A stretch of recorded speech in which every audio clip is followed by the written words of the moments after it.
Hey guys, welcome to my channel. Today it will be my first video and it's about the taking screenshot on PC. There is a three-way most easy to take a screenshot. First of all them, print screen button. There is a print screen button on your keyboard. When you press it and then when you go to, for example, Paint or Photoshop, then press Ctrl V. You have now screenshot of your screen, and then you can adjust as you want and save as JPEG or PNG or whatever. The second one, more easy. Print screen button and the Windows button at same time. It become black, and that means taken screenshot. When you open your computer, and you will see the screenshots folder here.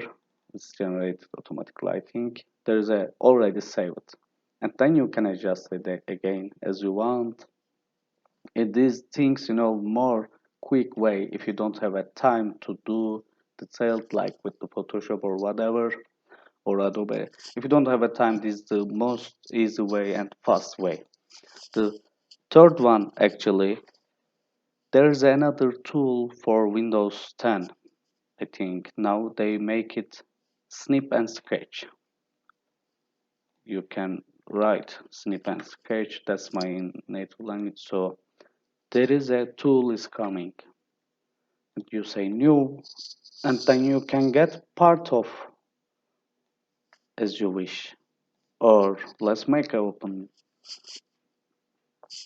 another photo. Windows Shift S, and I get this part, and it is done. When you go to save, and you can make a small detail also change as you want and save it to desktop, and I get it. You make a Windows Shift and S,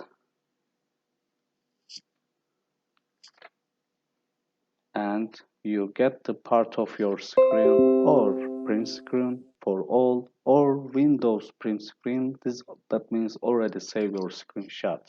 So thank you for watching my video, and don't forget to make a good.